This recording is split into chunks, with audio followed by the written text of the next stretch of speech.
Anita Gold and Diamonds. Choose your special.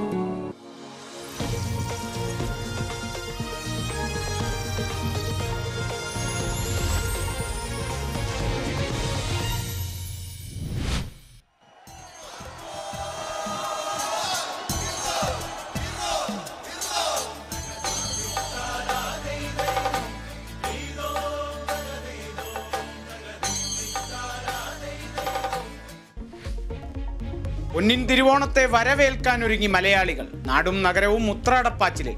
കടകളിലും വ്യാപാര കേന്ദ്രങ്ങളിലും വൻ തിരക്ക്. ഗുരുവായൂരിൽ കാഴ്ചക്കുല സമർപ്പണത്തിന് വൻ തിരക്ക്.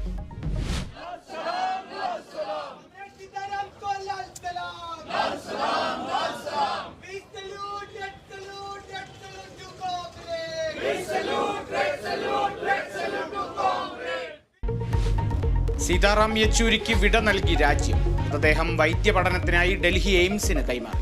വിലാപയാത്രയിൽ അണിനിരന്ന് നേതാക്കളും പ്രവർത്തകരും. AKG ഭവനിൽ അന്തിമോപചാരം അർപ്പിച്ച് രാഷ്ട്രീയ നേതാക്കളും സഹപ്രവർത്തകരും.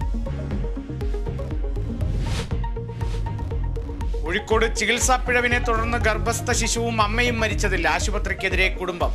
അശ്വതിക്ക് പ്രസവവേദന വരാനുള്ള മരുന്ന് അമിതമായി നൽകി. ഗുരുതരാവസ്ഥ ആശുപത്രി അധികൃതർ മറച്ചുവെച്ചു.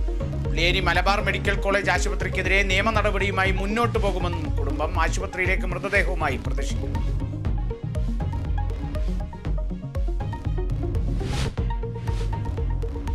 താനൂർ കസ്റ്റഡി മരണക്കേസിൽ CBIക്ക് വീണ്ടും പരാതി നൽകി താമിർ ജിഫ്രിയുടെ കുടുംബം. കേസിലെ ഗൂഢാലോചന അന്വേഷിക്കണമെന്ന ആവശ്യം. ഉന്നത ഉദ്യോഗസ്ഥരുടെ പങ്കും അന്വേഷിക്കണം. അനുകൂല നിലപാടില്ലെങ്കിൽ ഹൈക്കോടതിയെ സമീപിക്കുമെന്ന് കുടുംബം. ഏഷ്യൻ ചാമ്പ്യൻസ് ട്രോഫി ഹോക്കിയിൽ പാകിസ്ഥാനെ തകർത്ത് ഇന്ത്യ. ജയം 1-നെതിരെ 2 ഗോളുകൾക്ക്. ഇന്ത്യൻ നായകൻ ഹർമൻപ്രീത് സിംഗിന് ഇരട്ട ഗോൾ.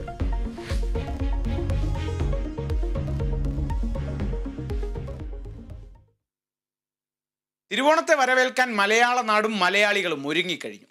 ആഘോഷത്തിനുള്ള അവസാനവട്ട ഒരുക്കങ്ങളിലാണ് എല്ലാവരും. വിപണികളിലെല്ലാം ഉത്രാടപ്പാച്ചിലിന്റെ തിരക്കിലാണ്. വിവിധ ജില്ലകളിൽ നിന്നും ഓണവിശേഷങ്ങളുമായി ഞങ്ങളുടെ പ്രതിനിധികൾ ചേരുന്നു. കോഴിക്കോട് നിന്ന് റിയാസ്, തിരുവനന്തപുരത്ത് നിന്ന് വിഷ്ണു കരുണാകരൻ, കൊച്ചിയിൽ